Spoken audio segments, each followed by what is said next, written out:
స్వామీజీ ఆయన స్థానాన్ని ఏర్పాటు చేసుకున్నారు. ఆయన అమెరికా శిష్యులకు అక్కడ కృష్ణ చైతన్యాన్ని బోధిస్తున్నారు.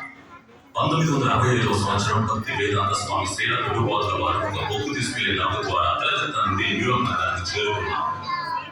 ఈ కథని మీరు ఎవరికి చెప్పినా ఖచ్చితంగా మీరు నమ్మాలి. ఆయన అమెరికాకు చేరే నాటికి ఆయన 70 ఏళ్ళు. చేతిలో డబ్బులు అక్కడ పరిచయస్తులు అనుకున్నది సాధించడానికి కావలసినవి ఏమీ లేదు. కానీ ఆయన చేసిన ప్రయత్నం ఓ అంతర్జాతీయ సంస్థగా మారింది.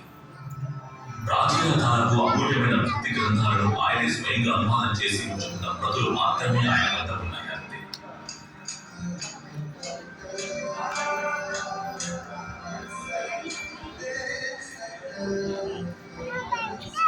భౌతిక జీవితాన్ని నివసిస్తూ నేను ఒక విప్లవాన్ని తీసుకురావాలనుకున్నాను. దాని ద్వారా ప్రపంచమంతా సంతోషాన్ని అనుభవించాలన్నదే నా ఆశయం.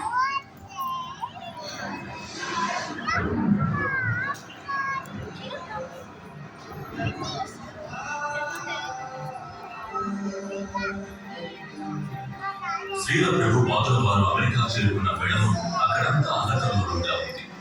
వివిధ విప్లవాల కారణంగా ఎంతో క్లిష్టమైన ప్రశాంతత లేని పరిస్థితులు చోటు చేసుకుంటున్నారు. ఎంతో దుర్భర సమయంలో ప్రభుపాదుల వారు అమెరికాకు చేరుకున్నారు. మేము అమెరికా వెళ్ళేది ఒకటే, మీరు కాగితం మీద రాసిన ప్రకారం నడుచుకోండి, అది చాలు. ప్రతి ఒక్కరూ ప్రశ్నిస్తున్నారు, ప్రతి ఒక్కరూ మంచిగా జీవించాలని ప్రయత్నిస్తున్నారు. ఆ చారిత్రక సమయంలో ప్రభుపాదుల వారు అమెరికా మా అందరి మధ్య అవతరించారు. అందరిలోనూ ఇది ఉంది. నేను ఒక అమెరికన్, నేను ఒక ఇండియన్, నేను ఒక ఐరోపావాసి, నేను ఒక ఆస్ట్రేలియన్. కానీ మనది ఈ శరీరం కాదు, మనం దైవాంశ ఆత్మలు. సంస్థ యొక్క ముఖ్య ఉద్దేశం ఏమిటి అంటే అందరూ ఆనందంగా ఉండడాన్ని చూడడమే. ఇంకొకరిని నిందించి అందరూ ఆనందంగా ఉండాలని మేము అనుకుంటున్నాం, కానీ ఎలా ఆనందాన్ని పొందాలని వాళ్ళకి తెలియదు.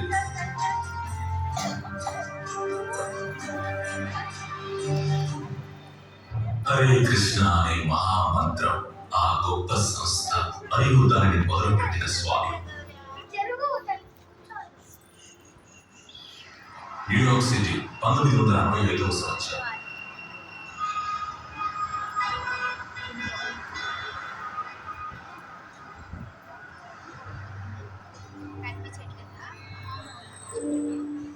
న్యూయార్క్ నగరపు వీధులలో నేను తిరుగుతున్నాను.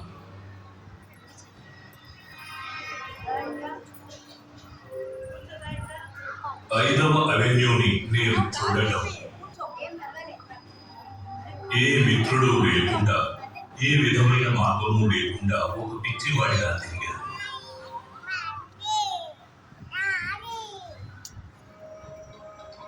న్యూయార్క్ నగరంలో ఓ ఆలయం నిర్మించాలనేదే నా లక్ష్యం. నేను అనువదించిన శ్రీమద్ భాగవతం కొన్ని తీసుకొని ఎన్నో అవరోధాలను అధిగమించి శ్రమించి నేనే స్వయంగా పుస్తక దుకాణాలకు వెళ్ళి నా పుస్తకాలను అమ్మేవాడిని. న్యూయార్క్ ఎంతో ఆడంబరమైన నగరం, కానీ నేను ఒక పేదవాడిని. నేను నమ్మకం కోల్పోయిన సమయంలో ఒక వ్యక్తిని రాశాను. కృష్ణ, ఎందుకని నన్ను ఈ దేశానికి రప్పించావు? నేనేం చెయ్యగలను? కానీ నువ్వు నన్ను ఇక్కడికి రప్పించినందుకు ఖచ్చితంగా ఓ కారణం ఉండే ఉంటుంది. పర్వాలేదు, నీ ఆజ్ఞ ప్రకారమే నేను నడుచుకుంటాను. ఒక ఎంపీగా ఉండడంలో నాలో ఏదో లోపం కనిపించింది. అదే దైవాకేశం. కారణం ఏంటంటే నేను పొడుగైన జుట్టులు కానీ ఓ విప్లవకారుడిలా నా వేషధారణలో నేను ఎన్నడూ ఉండలేదు. కానీ ఏదో ఓ అన్వేషణ నాలో లోతుగా ఎప్పుడు ఉండేది.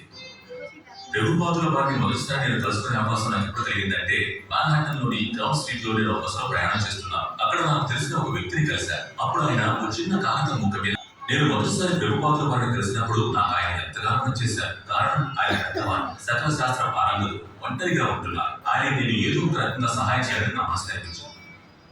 నేను వీధులలో తిరుగుతూ ఉండేవాడిని. అక్కడ ఉన్న యువకుడు నన్ను చూసేవారు. ఒకరి తర్వాత మరొకరు ఇక్కడికి రావడం మొదలుపెట్టారు. ప్రభుపాదుల వారి వద్ద ఉండే ఓ అద్భుతమైన విషయం ఏమిటంటే ఆయన అందరికీ ప్రేమను పంచేవారు, అందరిని సమానంగా స్వీకరించేవారు. ఆయన